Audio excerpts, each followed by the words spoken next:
Dear students, this is Praveen Kumar Agarwal from Management Department. Welcomes you in my today's lecture of Managerial Economics. In today's lecture, we will discuss upon the advantages of standard costing. जैसा कि previous lecture में हम discuss कर रहे थे about the concept of cost control and it's tool, यानी कि एक ऑर्गेनाइजेशन अपनी कॉस्ट को प्रॉपरली कंट्रोल करने के लिए डिफरेंट टाइप के टूल्स को फॉर्म करती है, क्योंकि उसको अपना प्रॉफिट मैक्सिमाइज करना है। तो प्रॉफिट मैक्सिमाइज करने के लिए उसे रेवेन्यू को तो कंट्रोल करने का कोई तरीका नहीं होता है, लेकिन कॉस्ट को वो प्रॉपरली कंट्रोल कर सकती है और मिनिमम लेवल तक ले जा सकती है। इसके बेसिस पर वो अपनी प्रॉफिटेबिलिटी को मैक्सिमाइज कर सकती है। इसको फॉलो करने के लिए डिफरेंट टाइप के टूल्स को इंप्लीमेंट किया जाता है by any of the organization, जिसमें हम इसके डिफरेंट टूल्स डिस्कस कर रहे थे। तो प्रीवियस लेक्चर में मैंने आपसे बजटरी कंट्रोल और दूसरा स्टैंडर्ड कॉस्टिंग के कॉन्सेप्ट को डिस्कस किया था कि किस तरह से इन दोनों टूल्स के हेल्प से हम कॉस्ट को कंट्रोल कर सकते हैं। आज हम डिस्कस करेंगे कि अगर हम स्टैंडर्ड कॉस्टिंग को फॉलो करते हैं तो इससे ऑर्गेनाइजेशन को क्या क्या एडवांटेजेस हो सकते हैं। तो the first advantage is provides incentive and motivation to work with greater effort for achieving the standards. क्योंकि स्टैंडर्ड कॉस्टिंग में आप क्या करते हो, पहले स्टैंडर्ड्स को सेट कर देते हो और फिर जो एक्चुअल परफॉर्मेंस होती है उसको स्टैंडर्ड्स के अराउंड एनालाइज किया जाता है। तो इसके हिसाब से क्या होता है, जब आप स्टैंडर्ड्स के बेसिस पर परफॉर्मेंस को एनालाइज करते हो तो ये एक तरीके से इंसेंटिव्स प्रोवाइड करती है और वर्क के लिए एक मोटिवेशन प्रोवाइड करती है वर्कर्स के लिए, जिससे क्या करते हैं, जैसे जो वर्कर्स हैं वो अपने ग्रेटर एफर्ट्स के साथ में स्टैंडर्ड्स को अचीव करने के लिए प्रयासरत हो जाते हैं, क्योंकि उन्हें लगता है कि जब स्टैंडर्ड्स के अकॉर्डिंग वो अपने पर्पजेस को या अपने गोल्स को अचीव करेंगे तो इन्हें ज़्यादा से ज़्यादा इंसेंटिव मिलेगा और उतना ही ये मोटिवेट होते हुए वर्क में इन्वॉल्व हो जाते हैं। ये इसका पहला एडवांटेज है। Second advantage, better cost control और रिडक्शन को इनेबल करना है अगर, तो स्टैंडर्ड कॉस्टिंग बहुत ज़्यादा हेल्पफुल होती है, क्योंकि आप क्या करते हो, आप अपने स्टैंडर्ड्स के अराउंड ही एक्चुअल रिजल्ट्स को गेन करने के लिए लगातार एफर्ट्स करते रहते हो। Next one is the facilitates the delegation of authority. Authority को डेलीगेट करना बहुत ज़्यादा आसान हो जाता है, क्योंकि आपने अगर किसी पर्टिकुलर पर्सन को अथॉरिटी दी होती है और अगर वो उसको कंप्लीट करने में कैपेबल नहीं हो पाता है तो आप क्या करते हो, आप नेक्स्ट एक्सपर्टाइज पर्सन को इसमें इन्वॉल्व करते हो और उसे ये अथॉरिटी डेलीगेट करते हुए कॉस्ट को मिनिमाइज करने के लिए एफर्ट्स करते हो। यानी कि डेलीगेशन ऑफ अथॉरिटी बहुत ज़्यादा आसान हो जाता है with the help of standard costing. Next one is used as the basis for the process of price fixation. Organization को अपने प्रोडक्ट के प्राइस को फिक्स करना है, तो प्राइस को फिक्स करने के लिए स्टैंडर्ड कॉस्टिंग उसके लिए बहुत ज़्यादा हेल्पफुल होती है। इस स्टैंडर्ड कॉस्टिंग के कॉन्सेप्ट को फोकस करते हुए ऑर्गेनाइजेशन अपने प्राइस को उस लेवल तक फिक्स करती है जहां से वो अपने प्रॉफिट को मैक्सिमम लेवल तक पहुंचा सके, कॉस्ट को मिनिमाइज करते हुए। Clear? Next one is the provides the means for actual and standard cost comparison by type of expense, department और cost center।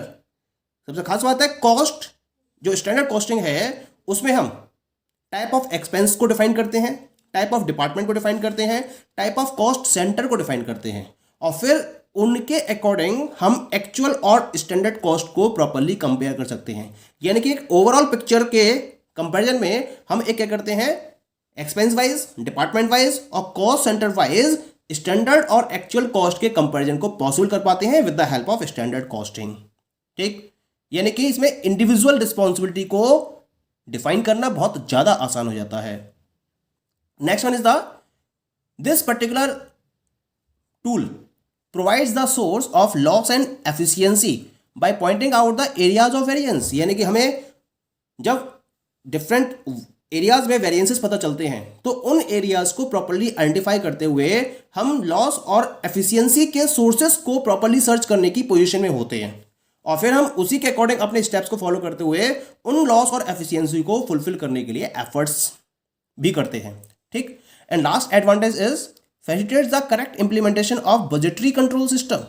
Budgetary control system को करेक्टली इंप्लीमेंट करने में भी ये बहुत हेल्पफुल होता है, क्योंकि यहाँ पर हम क्या करते हैं, स्टैंडर्ड वे में कॉस्ट को डिफाइन करते हैं या प्री डिटरमाइंड वे में कॉस्ट को डिफाइन करते हैं और जो प्री डिटरमाइंड कॉस्ट होती है उसके बेसिस पर हम बजटरी कंट्रोल सिस्टम को भी प्रॉपर वे में इंप्लीमेंट कर सकते हैं। Clear? So these all are the advantages of the standard costing. अब हम बात करते हैं नेक्स्ट मेथड की। This is the third method. Third method है इसके अंदर, that is known as the ratio analysis. Ratios आपने स्टडी करे होंगे। It is a standard yardstick expressed as a rate और एज अ परसेंटेज और as a quotient to measure relationship between two figures. यानी कि अकाउंटिंग में हम दो वेरिएबल्स को फॉलो करते हैं और इन दो वेरिएबल्स के बीच के रिलेशन को हम रेट के बेसिस पर या परसेंटेज के बेसिस पर या फिर क्वोशिएंट के बेसिस पर मेजर करते हैं। और इसके लिए हम एक स्टैंडर्ड यार्डस्टिक को फॉलो करते हैं और उनके अराउंड हम इन दो पर्टिकुलर फिगर्स के रिलेशन को मेजर करते हैं। तो हम इसे बोलते हैं रेशियो एनालिसिस। जैसे आपने स्टडी किया होगा, जैसे कॉस्ट एंड सेल्स का रेशियो, प्रॉफिट एंड सेल्स का ratio, gross profit and sales के रिलेशन में रेशियोज हैं, ऑपरेटिंग प्रॉफिट और लॉस के रेफरेंस में बहुत सारे रेशियोज हैं, sales total assets, production cost या फिर कॉस्ट ऑफ सेल्स या फिर inventory, material cost, production cost. इस तरह से ये डिफरेंट टाइप के वेरिएबल्स को एक दूसरे से रिलेट करते हुए हम उनको रेट या परसेंटेज या क्वोशिएंट के बेसिस पर मेजर करते हैं और इनको एक स्टैंडर्ड यार्ड स्टिक के अराउंड मेजर किया जाता है और इसके बेसिस पर ऑर्गेनाइजेशन की फाइनेंशियल पोजीशन को आइडेंटिफाई किया जाता है। तो हम इस पर्टिकुलर मेथड को बोलते हैं ratio analysis. Okay, now the point is that कि रेशियो एनालिसिस बिजनेस फर्म्स के पॉइंट ऑफ व्यू से कॉस्ट को कंट्रोल करने में किस तरीके से इंपॉर्टेंट रोल प्ले करती है। Business firms can use ratios as standards of comparison between different firms or at different times. कुल मिला के जो बिजनेस फर्म्स हैं वो क्या करती हैं, एक फर्म अपनी जो भी उसकी कॉम्पिटिटिव फर्म्स हैं उनके रेशियोज से अपने रेशियोज को कंपेयर करती है या फिर अपने ही रेशियो को डिफरेंट पीरियड ऑफ टाइम्स पर कंपेयर करती है और ये देखती है कि कहां कहां सिग्निफिकेंट डिफरेंसेस क्रिएट हो रहे हैं। यानी कि जब एक फर्म क्या करती है दूसरी फर्म को स्टैंडर्ड मान लेती है, यानी कि उसकी परफॉर्मेंस बेटर होती है, तो उस केस में वो उसको एक स्टैंडर्ड मान लेती है, फिर उसके रेशियोज को कैलकुलेट करती है और अपने रेशियोज से उनके रेशियोज को कंपेयर करके ये देखती है कहां कहां डिफरेंसेस आ रहे हैं और उन डिफरेंसेस को प्रॉपर्ली आइडेंटिफाई करने के बाद क्या करती है, एप्रोप्रिएट एक्शंस को फॉलो करती है जिससे कि उन रेशियोज को कंट्रोल किया जा सके और इसकी वजह से जो कॉस्ट राइज हो रही है, यानी कि इन पर्टिकुलर रेशियोज में जो चेंजेस आ रहे हैं वो कहीं ना कहीं कॉस्ट के राइज होने की वजह से आ रहे होंगे। तो जो भी इन कॉस्ट में राइज होने के रीजंस हैं या जो भी इनके कोर्सेज हैं उनको रिमूव करने के लिए फिर ऑर्गेनाइजेशन एफर्ट करती है। तो इस तरीके से रेशियो एनालिसिस के हेल्प से कोई भी फर्म अपनी कॉस्ट को प्रॉपर्ली कंट्रोल कर सकती है।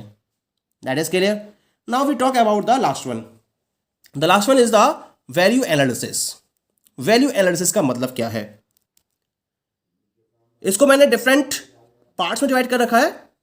It is an organized approach to identify unnecessary costs associated with any product, component, part, system or service by the analysis of function and efficiently eliminating them without impairing the quality, function, reliability और capacity। ये एक organised approach होती है। क्या करा जाता है इसके अंदर, इसमें किसी भी particular product, component, part, system या सर्विस के साथ में जो भी अननेसेसरी कॉस्ट होती हैं उनको आइडेंटिफाई किया जाता है फंक्शन को एनालाइज करने के दौरान। यानी कि जो भी इनके फंक्शंस हैं उन फंक्शंस को प्रॉपर्ली एनालाइज करने के बाद अननेसेसरी कॉस्ट जो इनके साथ में अटैच्ड होती हैं, एसोसिएटेड होती हैं, उनको प्रॉपर्ली आइडेंटिफाई किया जाता है। इनको आइडेंटिफाई करने के बाद फिर इनको एफिशिएंट वे में एलिमिनेट किया जाता है और इस तरीके से इनको एलिमिनेट किया जाता है जिससे कि उनकी क्वालिटी, उनके फंक्शन, उनकी रिलायबिलिटी और उनकी कैपेसिटी पर इसका कोई भी इंपैक्ट ना पड़े। तो हम इस पर्टिकुलर कॉस्ट कंट्रोल के टूल को वैल्यू एनालिसिस का नाम देते हैं। Point is clear? It means it is one of the major technique of cost reduction. ये एंश्योर करती है कि नेसेसरी फंक्शंस को बेस्ट पॉसिबल इक्विपमेंट या डिजाइन के साथ में परफॉर्म किया जाए, वो भी मिनिमम कॉस्ट के साथ में। कॉस्ट को रिड्यूस तो करा जाता है, लेकिन रिड्यूस इस तरीके से किया जाता है जिससे कि उनके क्वालिटी, उनके फंक्शन, उनकी रिलायबिलिटी और उनकी कैपेसिटी में किसी भी तरीके से कोई भी चेंज ना आए। तो हम इस पर्टिकुलर टूल को वैल्यू एनालिसिस का नाम देते हैं। Point is clear. अब बात आती है कि वैल्यू एनालिसिस के क्या क्या यूजेस हैं। तो यहां मैंने इसके डिफरेंट यूजेस को डिफाइन कर रखा है। The first use is simplifies, modifies and improves product design, क्योंकि इसमें अननेसेसरी कॉस्ट को एलिमिनेट किया जाता है। जब आप अननेसेसरी कॉस्ट को एलिमिनेट करोगे तो क्या होगा, जो आपका प्रोडक्ट डिजाइन होगा वो बहुत सिंपल वे में प्रेजेंटेड होगा, मॉडिफाइड वे में प्रेजेंटेड होगा, और सबसे बड़ी बात है कि वो इंप्रूव्ड होगा प्रीवियस डिजाइन के कंपैरिजन में। ये इसके अंदर खास बात रहती है। ठीक। Second point is identifies better and cheaper materials and efficient process to reduce production cost. जब आप इस प्रोसेस को फॉलो करते हो तो प्रोडक्शन कॉस्ट की प्रोसेस को एफिशिएंट वे में फॉलो करते हो और इसकी कॉस्ट, प्रोडक्शन कॉस्ट को आप रिड्यूस करने में कैपेबल हो पाते हो। क्योंकि आप क्या करते हो, प्रोडक्शन में जो आपको मटेरियल्स चाहिए वो आप बेटर वे में और चीपर वे में अरेंज कर लेते हो, और उसके हेल्प से आप प्रोडक्शन कॉस्ट को रिड्यूस करने की पोजीशन में आ जाते हो। ठीक है। The third one is the present over satisfaction of product. सबसे खास बात क्या होती है, ये ओवर स्पेसिफिकेशन प्रेजेंट करने में कैपेबल हो पाता है। जो प्रोडक्ट है, जब प्रोडक्ट की अननेसेसरी एलिमेंट्स को आप हटा दोगे तो अननेसेसरी एलिमेंट्स को हटाने के बाद जो प्रोडक्ट है उसका एक ओवर स्पेसिफिकेशन कंप्लीट पिक्चर के फॉर्म में प्रेजेंट हो जाएगा, जो ऑर्गेनाइजेशन के लिए बहुत पॉजिटिव पॉइंट क्रिएट होता है। And the last one is the creates cost consciousness among employees. जब आप ऐसा करते हो तो ऑटोमेटिकली जो एम्प्लॉइज हैं वो भी कॉस्ट के लिए बहुत ज़्यादा कॉन्शियस हो जाते हैं और इस तरह से अपने वर्क को फॉलो करते हैं जिससे कि कम से कम कॉस्ट में वो ऑर्गेनाइजेशन के लिए अपनी एक्टिविटीज परफॉर्म कर सकें। So these all are the uses of value analysis. Okay, अब हम इसके डिफरेंट एरियाज के बारे में डिस्कस करेंगे कि किन किन एरियाज में हम कॉस्ट कंट्रोल को प्रॉपर्ली इंप्लीमेंट कर सकते हैं। इसके लिए हम नेक्स्ट लेक्चर में डिस्कशन करेंगे। Okay, thank you.